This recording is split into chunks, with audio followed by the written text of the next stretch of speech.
This is the Galaxy Note 20 Ultra. This is Samsung's most technology-forward phone lineup. Now, with the inclusion of their new flipping and folding phones, does the Note still have what it takes to hold my attention and demand a premium price tag? I'm Kevin the Tech Ninja, and this is my 30-day review of the Galaxy Note 20 Ultra.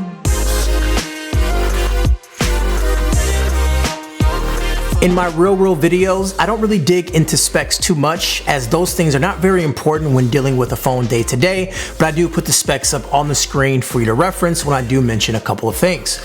The Note 20 Ultra starts at $1299, which definitely is a expensive starting price for a phone. There's also the Note 20, which has a $999 starting price. And that phone actually has a lot of things missing from it, and we'll talk about that in a different video.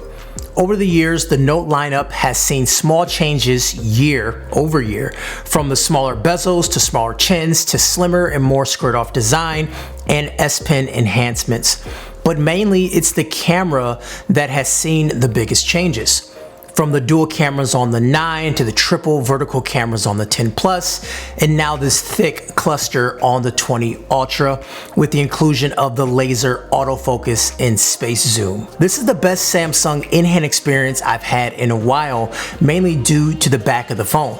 It's no longer slippery, glossy, smudgy glass. It's like a frosted back, and it feels good and doesn't have many fingerprints, and it just makes using the phone a lot more user-friendly. And the phone only comes in a few colors, but I really dig the Mystic Bronze. But if you're ready to switch it up, my sponsor Dbrand has something for you. For under 20 bucks, you can totally switch up how the phone looks with one of their premium vinyl skins.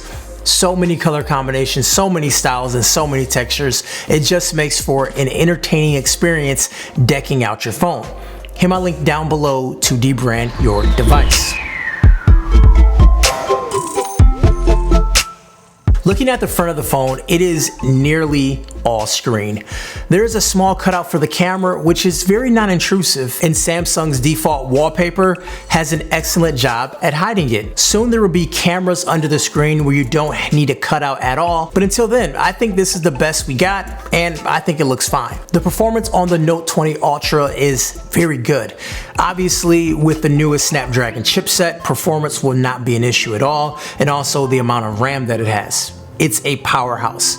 Even with Samsung's inclusion of advanced multitasking, gaming modes, Microsoft Office integration, and a lot of other things that are specific to Samsung, requires a lot of processing power.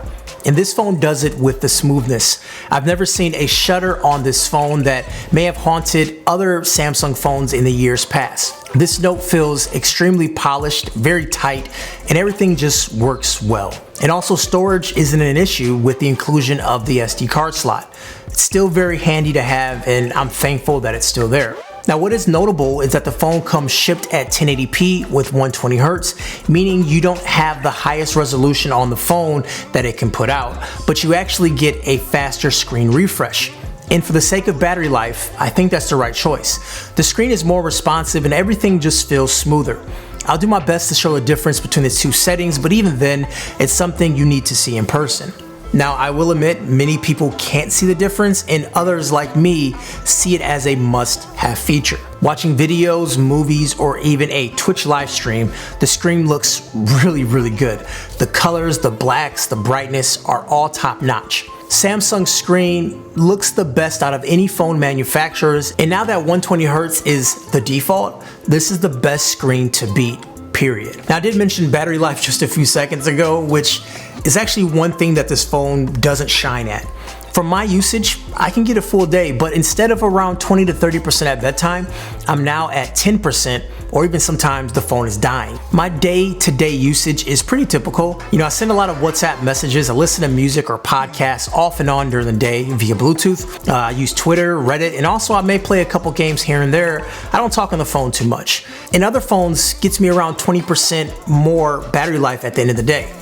I'm not sure if it gets better with time or software, but it's something I did need to mention. Battery life isn't horrible, but it is behind the competition in the flagship category. Camera hardware this year was overhauled by Samsung. They significantly updated the S20 lineup with new optics, and they did the same with the Note 20 lineup. The Note 20 Ultra is an aggressive camera cluster. It sticks out quite a bit, and it does look better than the S20s, but overall, I think it ruins the back of the device as far as aesthetics. I mean, look at this thing.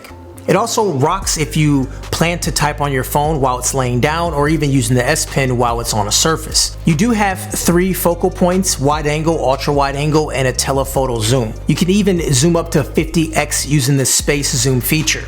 This camera is a Swiss Army knife. Being able to zoom from 5x to 10x is very impressive. Now, using the 50x, I say it does work best when you're taking a picture of something large that is far out. Using the 50x to zoom on something small, the image will be pretty grainy and you can see the loss of detail. So you do get these focal points, which is great, but beyond the focal points, this reminds me of a Galaxy camera. That is a good thing or that is a bad thing, really depends on you. HDR is aggressive, giving you some cool looking shots when you're taking pictures outside and you have clouds and buildings, but I don't think it's realistic. It gives you Instagram ready images, which for a cell phone it makes sense. You know, since these images are going on social media, they're not being printed out or color corrected, I totally get why Samsung made that decision. Now for human subjects, it looks pretty realistic in regular mode in most lighting situations, and it also has decent depth of field. But portrait mode, which is called live focus, still lightens the skin and smooths the skin out. And for moving objects, like my son, it's tough to get a consistent image. Look at the result of me trying to snap live focus mode of my son, who wasn't moving that much. I do find video mode on the Note 20 to be exceptional, and the stabilization is top notch, I think industry leading. Even the zoom lenses works in video, and the mics can pick up sound even when you're zooming in. Overall, the camera has a lot of modes, too many to mention in this video, but all the usual suspects that you can expect from a great camera there. The S Pen isn't something I often use, to be quite honest, as I find writing pretty difficult. The S Pen is small and the screen is kind of small to write on. It's just really hard for me. I do find the S Pen is actually useful when using the screen off memo. This is where you can take the S Pen out of the bottom of the phone when the screen is off and you can jot things down quickly. So I'll use this when doing some quick math if I need to multiply something, or writing down measurements when working around the house. But beyond that, like writing a complete sentence, that's really tough for me.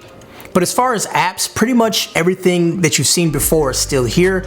Now, one of the most significant changes is the Notes app. It has a lot of things in here that we'd expect from a Notes app. The Notes app has syncing and being able to copy and paste from different apps right into Notes, and that's really nice.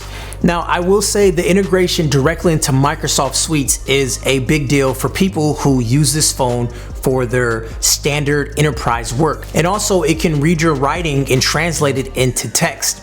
I don't have a need for that, as most people can type faster than writing, but I can see that someone writing something down really quick, pushing a button, and then it converts it into text, and it actually does a great job. It did it with my chicken scratch, so I'm sure it can do it with yours. And that's the thing. A lot of the features on the S Pen are only great if you use them. I know a few people who live and die by the S Pen and maximize its abilities, and they're die-hard Note fans, which is cool. To me, the phone starts to feel like a Galaxy S, which isn't a bad thing, but I just don't take advantage of the S Pen features as I could or as I should. And this leads me to my final point here. The Note lineup for Samsung, which was Samsung's experimental device, started off the trend of really big screens, giving you a stylus because the screen was so big. Now that big screens are the norm, the Note has not evolved much. Now don't get me wrong, it's a great phone and it's fantastic, but it does not change anything. And that's where the next generation of phones come into play, like the Z Fold 2.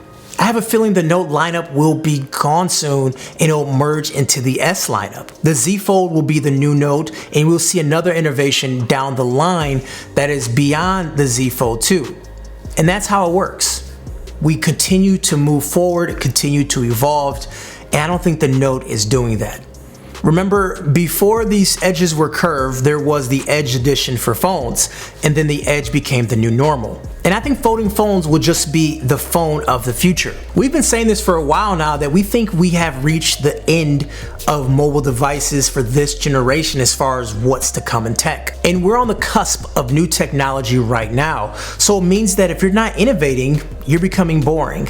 The Note 20 Ultra is a good phone, but it's hard to get excited about this phone right now because the next innovation is just around the corner. Anyways guys, I'm Kevin the Tech Ninja. Hopefully you enjoyed this video. Hit subscribe, leave a comment, and I'll talk to you guys later. Peace.